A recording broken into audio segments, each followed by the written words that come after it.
So what's going on, guys? My name's Chopper, and I hope everybody's having a great day. In this video, we're going to be talking about the top 10 tips to get better at Apex Legends. Now, whether you've been playing for a couple days or you're brand new, you've not touched the game at all, these tips are going to help you ease you into the game a bit better, get you more familiar with all the mechanics and how everything works, and just overall help you be a better player. Now, before we get started on this list, if you guys enjoyed the video and you want to see more Apex Legends, be sure to leave a like rating, as that'll show me this is something that you want to see more of, and make sure that you are subscribing if you're new to the channel. I plan on uploading way more Apex Legends, so if that's your thing, this is going to be the channel for you. And last but not least, if you guys would like to join my Discord server, if you want people to play Apex Legends with, then go and check the link in the description. Join the server. Anybody and everybody is welcome, and go there, make some friends. With that all out of the way though, ladies and gentlemen, let's go ahead and get started. Tip number 10 today is going to be just your looting overall and your inventory management, and this is actually a really underrated, important part of the game. A big part of determining your performance from match to match is how quickly you can loot, how efficiently you can do it, and of course, how well your teammates can do that as well. So when it comes to looting, in this game especially, it's really easy to pick up a lot of stuff that you don't need. Whether it's right off the ground, you can pick up stuff that won't even attach to your weapon, or ammo types that you're not even using,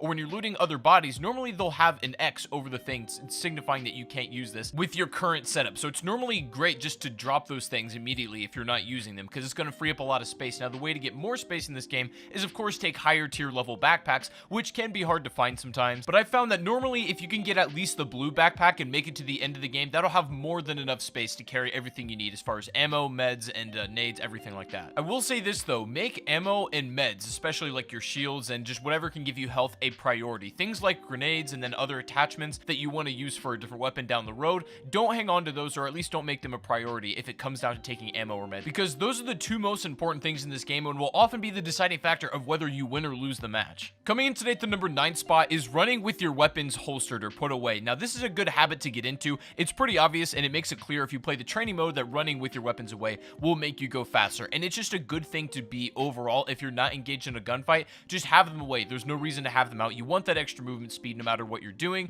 and of course, even if like you can put your gun away mid gunfight and you need to reposition, you want to get there quickly, like you'll get better with it over time. But it's just a really good habit to get yourself into. If you're not already doing it, then at least just try to make a conscious effort to do it, and then eventually it'll be muscle memory. Whenever you're just running and you're going to the next looting zone, you're gonna have your gun away the whole time and likely get there before either your teammates who don't have their guns away or other squads that might have their eyes on the same place. For the most part, the only time you should be running with your gun out is when you know there's a gunfight imminent, somebody's approaching, or you're being already watched and you need to reposition to an area, but you might have to use your gun anyway. So most of the time, if you're just not under any pressure, just put your gun away. Tip number 8 is going to be having a good team composition. Now, this is often referred to as the meta if you have a really good team comp, and I think we're too early on to decide exactly what the meta is currently. I think that's going to be figured out relatively soon, what characters work well together, but I would say that there is ways to put together fast squads that are aggressive and then ones that are a little bit more passive and that like to play back and kind of take their enemies that way and still perform consistently. Either way, you can do that. To make an aggressive squad, I really think that right now Wraith, Bangalore, and Bloodhound are great for a squad that plays fast. Now, if that's not you and you want to play a little bit more passive, I would honestly consider going for Gibraltar, Lifeline, and Wraith. Wraith seems to be a good cornerstone for any good team composition. You can play a bunch of different playstyles with her, but just have her at some point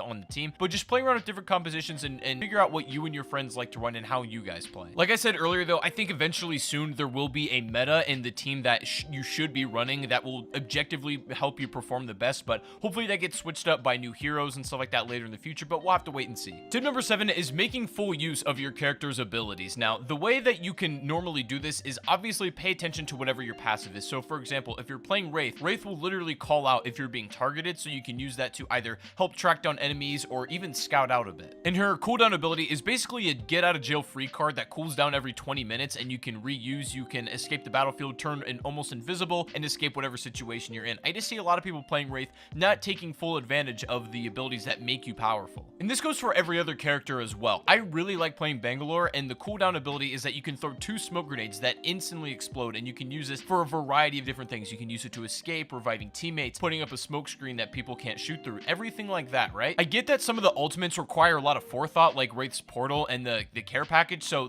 when it comes to these ones, it's really just about communication and talking to your team when you want to use these and how you want to use them. But the better you get into a habit of it, the better you perform overall. Tip number 6 is using the ping system and the entire menu that it gives you. Now, this is the most important tool when you're playing with the squad that you're not talking to, right? Unfortunately, since there's only trios in this and you have to play with other players basically, it's important that you communicate regardless, because there are going to be other squads that are not only using their ping ping systems but are also talking on microphones. So the least you can do is use your menu to at least talk to your teammates about what kind of equipment you found or if you spotted enemies. This is far and away the best battle royale that has communication even if you're not talking to people. I'd say the most important in your ping menu is the one that tracks enemies and can spot them. And now you can call them out to your teammates and show exactly where their position is, and you can keep recalling this one out to trace their position if they're moving and can give exact numbers on where that person's at. Other useful things in your ping system are like meds and attachments and especially ammo. That's a huge thing if you're playing with a team that you're not talking to. Tip number 5 is don't take the Mozambique. Now, I mean, that kind of sounds like a troll tip, and in a way it is, but I'm also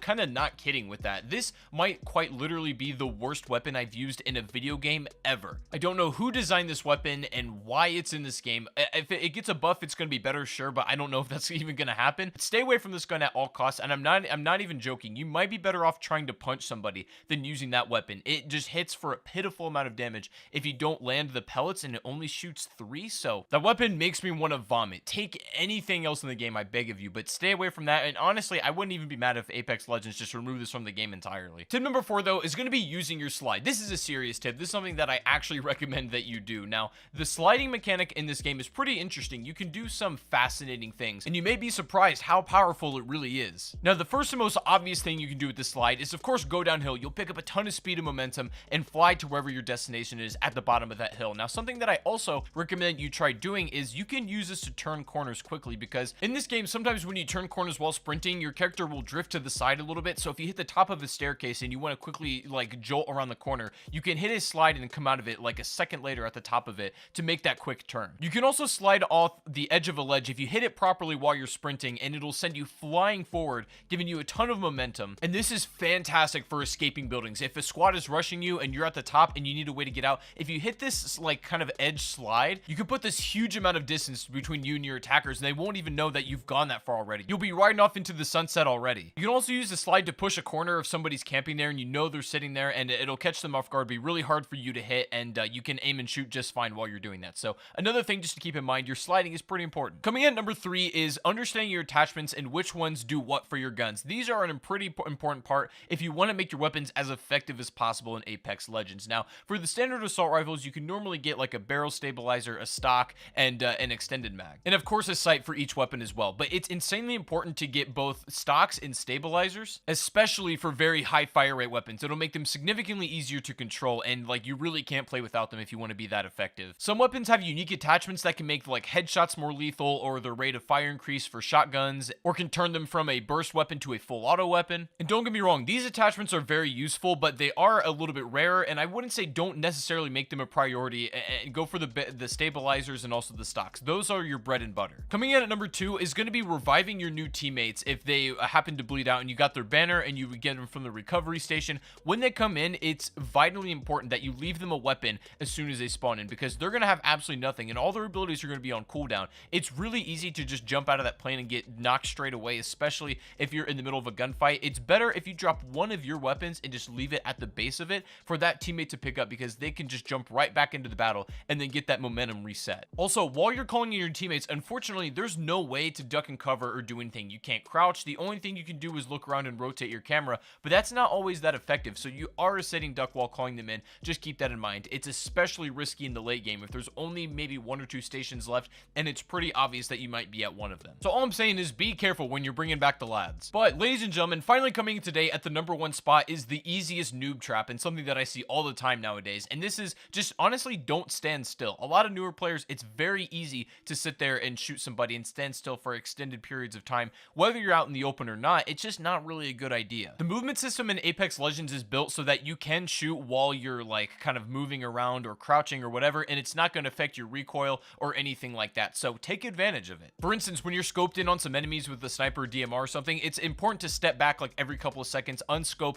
re-examine your surroundings, and then go back in, or at least reposition, because somebody else could be lining a shot up on you in that exact spot, and if you move, then they have to redo their whole process all over again. While you're healing, you can still move and crouch. If you use both of those, it's going to be hard for somebody to snipe you. If even if you're not an immediate threat to them, you don't have your gun out or anything, you're still a harder target to hit. So movement of any kind, no matter what it is or where it is always a good thing, and I recommend you get into a good habit of trying to do that. But anyways, guys, I think that is going to be the video for today. This is my second video on Apex Legends, and I'm still trying to get a feel for exactly what you guys want want to see on this channel as far as content. So let me know if you have any ideas of things you would like me to make videos on for this game. I have plenty more ideas, but I want to know kind of what direction you want this to be in. And also, if you guys are interested in PUBG, then make sure you go and check out my main channel, which will be linked down below inside the description. That's what I'm posting over there. And this channel will be strictly for Apex Legends. But anyways, guys, I want to thank you so much for watching. If you enjoyed the video, please make sure to leave a like rating. It helps me out a lot, as well as subscribe to the channel if you're brand new and want to see more Apex Legends videos. This is your place to be. And